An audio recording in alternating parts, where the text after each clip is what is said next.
mempresentasikan salah satu kasus yang pernah saya tangani selama menjabat sebagai CDD of Logistik di PT KAI. Dalam posisi saya sebagai CDD of Logistik, saya bertanggung jawab terhadap kelancaran proses distribusi barang, mulai dari penerimaan, penanganan, pengiriman, hingga sinkronasi data dengan sistem Cargo Management System atau CMS. Saya juga memastikan bahwa layanan kepada klien memenuhi standar ketepatan waktu dan akurasi data. Kasus yang saya sampaikan terjadi pada bulan Mei pada tahun 2025 ketika salah satu klien besar kami, yaitu perusahaan e-commerce nasional, menyampaikan komplain terkait keterlambatan distribusi barang dan ketidaksesuaian data sistem. Dalam laporan tersebut, klien mengeluhkan adanya keterlambatan pengiriman hingga 6-12 jam untuk rute Waru sampai rute Malang, serta beberapa barang yang tercatat sudah tiba di sistem namun secara fisik belum diterima di gudang sortir mereka. Masalah ini berdampak pada potensi penalti kontrak dan menurunkan performansi SLA kami.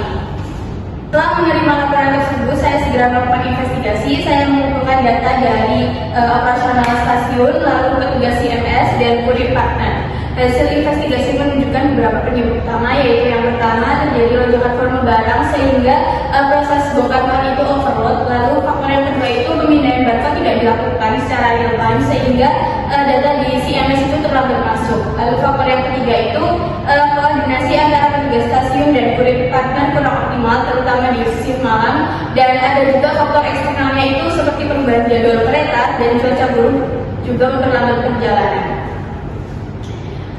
Lalu untuk menangani situasi tersebut, saya melakukan beberapa langkah utama. Yang pertama, saya menghubungi klien dalam waktu 1 jam untuk memberikan penjelasan awal dan menenangkan situasi. Selain itu, saya juga membentuk tim kecil yang terdiri dari petugas CMS, operasional stasiun, dan kurir partner untuk melakukan tracking barang yang mengalami keterlambatan. Lalu, tindakan yang ketiga, saya juga melakukan penyesuaian alur distribusi, yaitu dengan mengalihkan sebagian pengiriman ke kereta alternatif agar waktu tempuh itu lebih cepat. Lalu saya juga menambah tenaga bongkar muat pada shift malam selama masa penanganan, dan saya juga berkoordinasi dengan tim IT untuk mengecek dan memperbaiki delay update di CMS. Sementara itu kami lakukan rekonsiliasi data manual agar data manifest tetap kuat. Setelah 3 minggu implementasi solusi, hasilnya itu cukup signifikan. Presentasi ketepatan waktu pengiriman meningkat dari 78% menjadi 96%. Sinkronasi data CMS kembali stabil. Klien tidak jadi memberikan penalti karena mereka puas dengan respon cepat dan transparansi kami, dan SOP baru terkait real-time scanning diberlakukan secara permanen. Melalui kasus ini, saya belajar bagaimana pentingnya koordinasi antar tim, pengambilan keputusan cepat namun tetap terukur, serta menjaga komunikasi tetap efektif dengan klien. Saya menunjukkan kemampuan problem solving, leadership, adaptasi, dan service orientation. Demikian pemaparan kasus dari saya. Terima kasih. Saya siap menjawab pertanyaan dari Ibu Asasi. Terima kasih atas presentasinya. Saya ingin bertanya, menurut Anda, apa akar masalah paling utama dalam kasus ini? Menurut saya, masalah utamanya itu adalah ketidaksinkronan proses operasional dengan pembaruan data di CMS. Pemindaian yang tidak dilakukan real time itu menyebabkan banyak data yang tertinggal sehingga informasi yang diterima klien itu juga tidak optimal. Kondisi ini diperparah oleh overload volume barang dan koordinasi di tasif yang belum optimal juga. Jadi core isunya itu adalah gap antara proses lapangan dan sistem digital.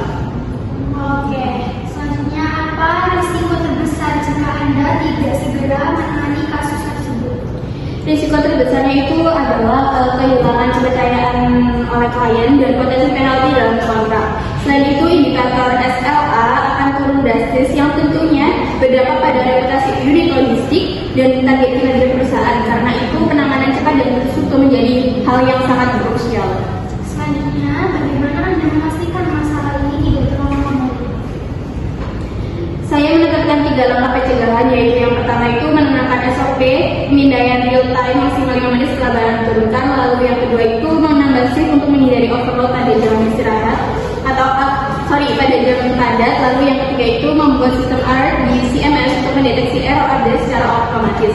Dengan langkah ini kami berharap dapat mencegah keterlambatan data dan menjaga efisiensi distribusi.